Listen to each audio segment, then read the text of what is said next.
What's up, guys? Welcome back to Newswave. Yesterday, we did have that Nintendo Direct Partner Showcase, and while there were a bunch of games shown off, pretty much seemed to underwhelm online with a lot of the opinions going around. But what I want to do today was go over every single thing that was announced in that showcase here today. Also, we are going to be talking about Sony's financial results for Q3 that covers the holiday period with actually a very strong set of results that seem to surprise a lot of people. And we'll also be talking about a multiplayer game that Sony decided to announce just kind of randomly yesterday, and this one certainly got some reactions online, all of that and more. Guys, if you enjoy these videos, make sure you hit that like button, helps out a ton. And if you're new here to the Spawn Wave channel, make sure you subscribe down below. Guys, we're here every weekday morning, 8 a.m. Eastern time, going over the world of gaming news, trying to keep you up to date. So even if you don't get a notification, just know there's probably a video here for you in the morning. And we're gonna start today with one of the bigger surprises, I guess, coming out of that partner showcase.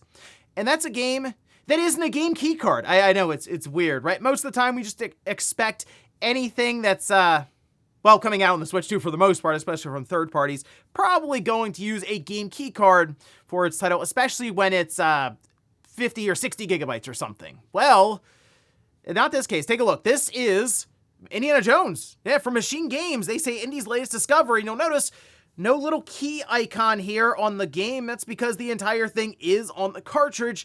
And it's 60 gigabytes, so it is just under the threshold for 64 gigabyte cartridges here.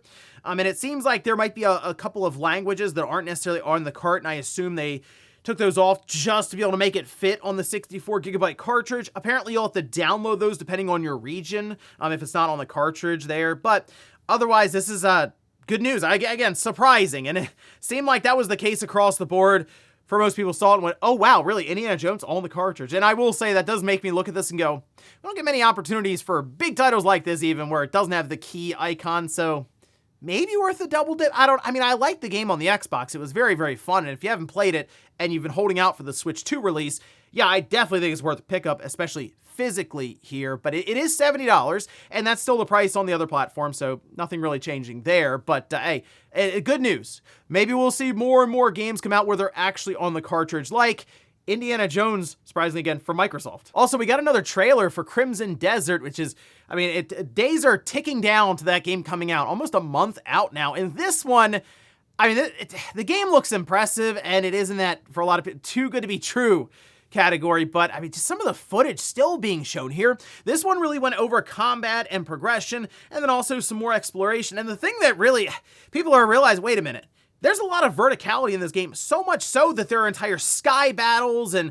almost even areas way up in the sky that you explore, and like showing big boss battles, all kinds of crazy stuff. And the game really does look massive, to the point where it is being questioned a lot online, I know, but I mean, they keep showing it constantly, and it's like in-game, and they're playing the game in front of you, and look, it's gonna really come down to when it releases to the public, and everyone has a chance to play it and see how it holds up, as in, there are gonna be plenty of people playing it constantly and seeing if it ends up breaking in some ways. It's an open-world game.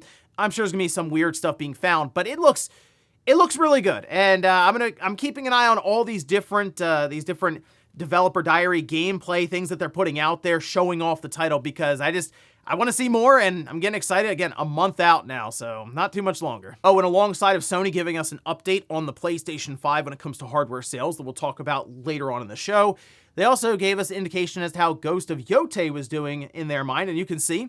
Now, this is over on Twitter X from Genki, saying that Sony CFO Lin Tao did talk about Ghost of Yotei, saying, quote, a tentpole title we released in October exceeded the sales of the previous title in the same period of time and significantly contributed to the financial results of the quarter. So, from what I remember with Ghost of Tsushima, it was about 5 million copies in 4 months.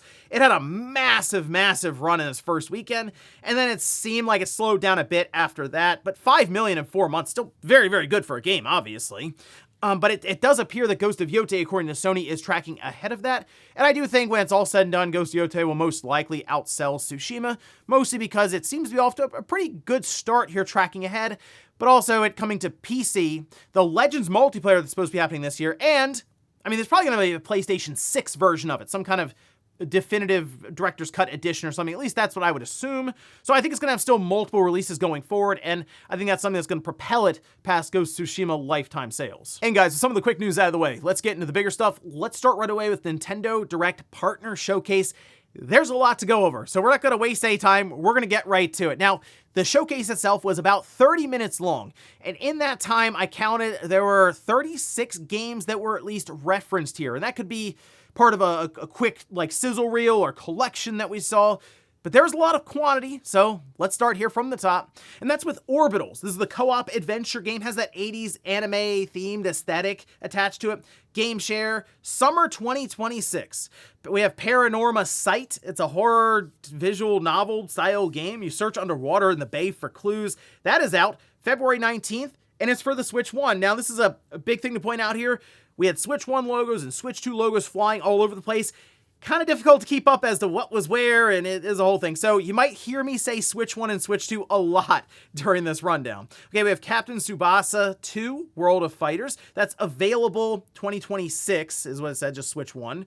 We have Tokyo Scramble. It's a survival horror game, and the monsters at first look kind of like dinosaurs, and they start looking like Godzilla-type monsters, but you just sneak around, you hide to avoid them, but you can activate some of the traps to take out what they're called as Xenos.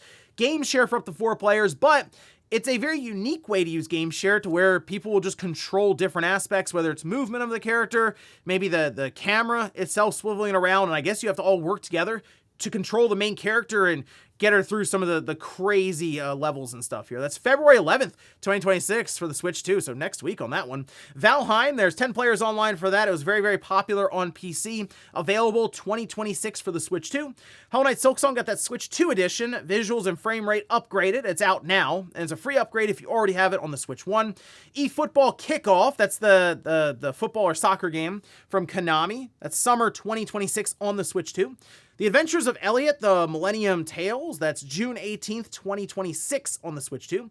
Super Bomberman Collection, that's Bomberman, they showed 1 through 5, has game share. It's out now on the Switch 1 and the Switch 2. Final Fantasy VII Rebirth, didn't have to wait long for this one after Remake Intergrade came out, June 3rd, 2026, of course, on the Switch 2.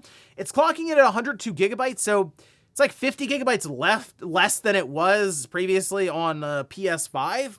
And it's $50 on the eShop, so not a $60 or $70 game necessarily. And I liked it more than Remake and Remake Intergrade. They're building it out. There is a lot of padding, I will say that, but I definitely enjoyed the overall flow and story of Rebirth, even though it got crazy, versus what we had with Remake. Okay, then we go into Pragmata. That's April 24th, 2026 on the Switch 2. Already knew about that, but there is a demo that is available right now. It's on the Switch 2. The demo also became available across other platforms, including, say, like the PlayStation 5. Okay, Turok Origins, third-person and first-person shooter. You can jump between the two. Play online with friends, gather resources to upgrade your equipment. Fall 2026 on the Switch 2. We have Kyoto Xanadu. That's a 2D Metroidvania exploration that also becomes a 3D action arena fighter during these boss battles. It's also like a whole social life aspect to it where you're in school during the day. Summer 2026, Switch 1 and Switch 2. Digimon Storytime Stranger. It has 4K up to 30 FPS or performance mode, 1080p, 60 FPS. It does appear that a patch will be going out to other platforms to enable this performance mode. That caught me off guard when I first saw it because I had it on the PS5 and it was 30 FPS. There was no performance mode, so I guess they worked that out and they wanted to push to other platforms along with this release. It's coming out July 10th for the Switch 1 and the Switch 2. Next, we did have Grand Blue Fantasy Relink Endless Ragnarok. That's July 9th, 2026 on the Switch 2. Monster Hunter Stories 3 Twisted Reflection, March 13th. Demo is out right now. The save data does transfer over to the full game, so you get a bit of a head start on it. Arcade Archives 2, we have Rave Racer, that's February 26th, and then they announced console archives. We have Doraemon, Sonic Wing Special, Cool Borders, which is out now, and Ninja Gaiden 2, also out now. Go immediately into the sizzle reel. We have Scott Pilgrim EX. Good to get a release date on this one, March 3rd. About a month away there, not too bad. Another Eden Begins, that's summer 2026. Reanimal, that's February 13th. WWE 2K26, March 13th. Star Trek Voyager Across the Unknown, February 18th. Disney Dreamlight Valley Switch 2 Edition, March 25th. PGA Tour 2K25, February 6th. Cold Sept Begins, Switch 2 Edition, July 16th. Goat Simulator 3, April 1st. Shadow Tactics Blades of the Shogun, March 18th. And then Tales of Arise Beyond Dawn Edition, May 22nd. We then move into Resident Evil Requiem. Again, already knew about all of this, but the release date shown to us again, February 27th. We have 7 and Village available same day, a Pro Controller, and some amiibos, Leon and Grace. So you do get that Leon amiibo for anyone out there who wanted to pick that up. And then the closeout was Todd Howard. Okay, no, he did bring some games with him. He had a few titles for Bethesda. Fallout 4 Anniversary Edition, that's available February 24th. Indiana Jones and the Great Circle, May 12th. And then Oblivion Remastered, sometime in 2026 on the Switch too. While Indiana Jones and the Great Circle is a game key card, Fallout 4 Anniversary and Oblivion Remastered, while there will be retail versions of it, those appear to right now just be codes in a box. Keep that in mind. If you see them on store shelves, it's basically like buying digital there. And as I mentioned, a lot of quantity. Again, I went through and counted 36 games here, and I think despite the fact that a lot was shown, and the reason there was so much disappointment online, there wasn't anything really heavy hitting or surprising or felt like it came out of nowhere. Like, do you remember when we saw Doom 2016 for the first time and then like Wolfenstein 2 on the Switch 1? And it was like, whoa, I did not see that coming at all. The Switch 1 can actually run these games. That's cool. There was never really any moment like that in this Direct. Like, let's pretend for a moment that we didn't know Resident Evil Requiem was coming out on the Switch 2, and we didn't know Pragmata was coming out on the Switch 2, and those were both shown by Capcom for the first time. I do think people would look at this Direct differently because that would be kind of that aha moment of, wow, these are going to be here day and date, like big Capcom AAA games. But it was a lot of stuff we've already known about, so it felt like more of an update. People joke, could have been an email. I mean, kinda. There's a lot of stuff in there where it's just, hey guys, remember this game? It's still coming out. Get ready. And that was kind of it. I mean, it is good to see. What feels like a lot of third-party support really pushing towards the Switch 2 after a very successful generation with the Switch 1. Certainly better for Nintendo to get that rolling early on this time as opposed to coming off the Wii U and trying to convince a lot of third parties once again to get on board for the Switch 1. No real problems here now with the Switch 2 for that, but I'm sure there are many people out there, Nintendo fans, who are wondering, okay, where's that General Direct? Because I kind of want to see some of the big games from Nintendo. Well, hopefully they have that planned soonish, because I will admit, if there is a big 3D Mario that's happening this holiday, I'd like to hear about that soon. Next up, let's talk about a multiplayer game that just kind of got announced out of nowhere by Sony. They just put it out in a PlayStation blog post and put it up on social media. That Horizon multiplayer game that's been rumored for quite some time, and Guerrilla's kind of referenced it here and there, especially after everything that went down with NCSoft and their MMORPG Horizon game. Well, the PlayStation 5 multiplayer game has been revealed. And it's getting reactions online, and once I saw it, I said, yep, it's gonna be an interesting day online. So let's take a look at some of the trailer here. They also had some extended visuals and gameplay that they showed off outside of the X post that they made. But we'll go over everything here. So starting with Guerrilla, I noticed they just immediately go, hey guys, we're still gonna make single player games. Don't worry. We're not giving up single player games. This is kind of a thing we were working on with a small team here at Guerrilla. So we're still focused on Horizon, where we have that third game to kind of, I assume, wrap up a trilogy here of games. So that's still happening. Just really wanted to reassure people on that one. Anyway, this is an online cooperative action multiplayer game. You have teams of 3, or you can play it by yourself, and it does appear that NPC or computer characters will fill in the other 2, I guess.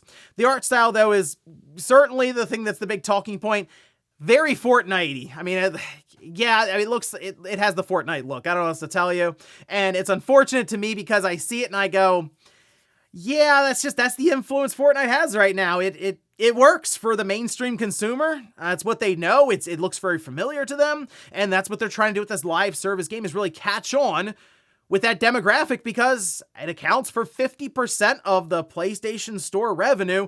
Why wouldn't they do it that way? And I don't know, it feels so trend chasey whenever I see that art style, because it's been used, I feel like, to death at this time, especially in the live service space. But there you go. Anyway, it does have a narrative that apparently is told over the course of a campaign that you'll go through. It has a roster of characters that you pick from, and you can leverage ranged or melee combat. It does look faster, though, than Horizon single-player games. I mean, these characters are jumping all over the place. They have, like, after image from Dragon Ball going on as they're moving around. So it it looks pretty chaotic. And look, there's 3 people moving all over the place against these big, these big machines and dinosaurs and stuff in the world. So I think it could be pretty cool in terms of the gameplay and the combat. It's just people are going to get over the look of it if it has any chance at all. So it's kind of behind the 8 ball immediately on that one. It does have a roguelite perk system. So every time you go through, you'll get different skills and abilities that come out of Fortnite looking I'm sorry, it's so obvious, but you find these different perks and stuff in the world as you go through, and they will reset. You'll kind of go back to square one there, and you'll just mostly upgrade your gear, and obviously your cosmetics. It is live service, that's what they lean into. PS5 and PC though, crossplay and cross progression is supported. No release date, and they're just doing early closed play tests beginning later this month. So it's what people have been curious about with this multiplayer Horizon game. I don't know if this is up my alley. I mean, it does kind of look like Monster Hunter. I was just picturing more Monster Hunter than what they're showing here, I guess. And the thing that's kind of a shame, the MMO kind of looks better than what I'm seeing here, especially from a visual aesthetic. That has much more of the Horizon look.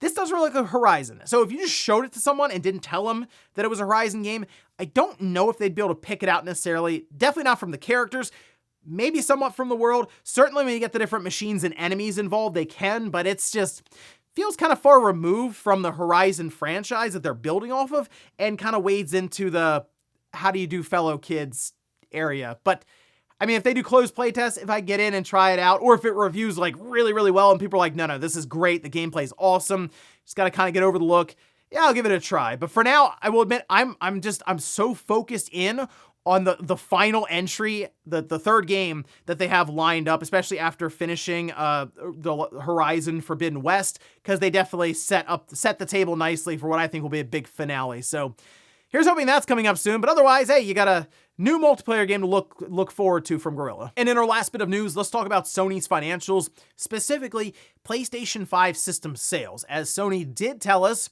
how many consoles they've shipped out as of December 31st, 2025, covering this most recent holiday period. And it's actually really good.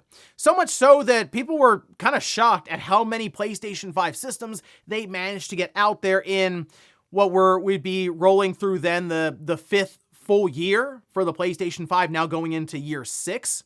And so over on their spreadsheet, you can kind of see here, and there's a really good thread that's shared over on install base forums that you can see. And here they have the PlayStation 5 shipping 8 million units during that holiday time period. I mean, for context, the Switch 2, while it did outsell the PS5 in just the 2025 calendar year, the PS5 ended up shipping more systems than the Switch 2 did during that specific quarter. It was like 8 million versus 7.1. That's pretty impressive, I'll say, for the PS5. The fiscal year total is now at 14.4 million for the PlayStation 5. So I still have one more quarter to go here. We'll see where they end up with everything when it's all said and done.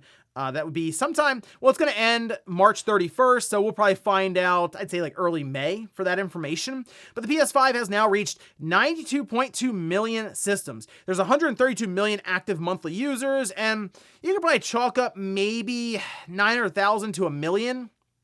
I think PlayStation, believe it or not, PlayStation 3 and Vita owners mixed in there. But what that really shows us is, yes, there's still a large number of active PlayStation 4 users that Sony is trying to get to upgrade to the PS5. They also mentioned, though, that they're in a position to secure memory supply for 2026. And look, they're going to need it because GTA 6 is coming. Seems like Take-Two is getting ready. They're almost locked in, I think, now for November. Sony knows it. I think they're going to produce a lot of PlayStation 5s for next holiday season. And I think something very, very unique is about to happen for Sony with the PlayStation 5, as it's kind of viewed as the default system by the market, and GTA 6 is going to be available on PlayStation 5 and Xbox Series. I think GTA 6 is just going to move like a ton of PlayStation 5 systems. Next Q3, again, deeper into the PlayStation 5 generation, without any real price cuts, I think they're going to sell more systems than they did this past holiday. And that's going to be wild stuff when that goes down. And it really is just going to be how many systems can Sony produce, because that's how many they're going to ship out. So what I'm saying is, I think the PlayStation 5 is easily going to outsell the PlayStation 4. And I'm not going to get into PS2 numbers at this time, But there's a shot, as that's all I'm going to say. All right, depending on how long the PlayStation 5 generation goes, I certainly think the PS5 is going to end somewhere between the PS4 and the PS2. Very well could be in the 130s or something, but it really comes down to what happens with GTA 6. That really is the deciding factor right now, and we'll see as we go through this year if Take-Two really does stick to that November release. Look out. Things are going to get pretty interesting for Sony, especially after this recent report. And before we go to the comment of the day, we'll take a look at the poll that I posted up yesterday, where I ask, give the Nintendo Direct Partner Showcase a grade. 47% say C, 27% say B, 22% say D. Hey, 4% of you really, really liked it, all right, with an A. Okay, so I'm right there with the C. It felt like a lot of updates. Again, as things we already knew about, there wasn't anything super hard hitting. And let's face it, there were a lot of predictions that even if one prediction, two predictions were correct, and it was something hard hitting, people would have came out of there, I think, with at least a B. And I mean, look, we're in February. People are calling now, they're looking around. We need a general direct. Look, one's going to happen. I'm wondering if it's going to be sooner rather than later from Nintendo, because if we really do go until April or May before the next direct, that's going to start looking a bit weird. It's already kind of looking weird, as we've talked about with reports for investors who are a little concerned about Nintendo's lineup. I do think, though, a 3D Mario just about solves everything for people if it's coming out this year. And we have Mario Day coming up. Remember, Pokemon Day is coming up as well. And Gen 10, if it ends up looking really good, that could solve things for a lot of people. So there's still a lot of cards for Nintendo to play even within the next 30 or so days. So let's get the Mario Day, and then we'll kind of reevaluate where we are for 2026. And we'll finish up with the comment of the day, as you're seeing here. This is from Bam, who says, so if they make a third Overwatch game, would it be called Overwatch 2? Well, yeah, that's a great question. Here's the problem, though, with live service games. Is there a reason to make a sequel? And I think that's something that many of these companies ask themselves internally. If people are still logging in every day, as they're still playing the game, even if it's not as much as it was when we first launched so let's say you launch a game and it's 200,000 people are playing and they're really excited. Yeah, and then 10 years later, you have 50,000 people, but they're very, very dedicated, and they keep buying any of the cosmetics and season passes that you put out. It's a constant churn of revenue that's higher than your expenses. Why do you ever move off of that? Why do you ever make a sequel? If it's known, it's established, you kind of don't. And that is my biggest issue with live service games that get attached to well-known IPs like a Rainbow Six, which kind of entrenches itself. And then you don't really have a lot of the, I'd say, even creativity around the franchise, where they're trying new things with the IP, and it just doesn't happen. It just kind of stagnates, at least from my perspective. I guess if you're really into Siege, you're like, I don't want it to change. I just like the updates. But I don't know. Some of those games, those live service titles, it was fun when they would put the game out. It had the multiplayer component. You played, and then you moved on to the next one when it came out, and that was it. It didn't have to be a never-ending game. I think there's something we've lost in that whole thing with the live service sector that's really taken over, but maybe that's just me. And ladies and gentlemen, that's going to do it here for Newswave. If you enjoyed this video, guys, hit that like button. If not, hit the dislike. Leave comments down below about everything we talked about here today. If you missed yesterday's Newswave in the morning, which I get it because a lot of stuff happened yesterday, I'll leave it up here in a card. Or maybe you wanted to hear about a game coming up next week, big title coming out for all the different platforms that I had a chance to sit down and check out. I'll leave that right below. Thanks, guys, for watching. Have a great weekend. I'll see you back here Monday morning, 8 a.m. Eastern Time for Newswave.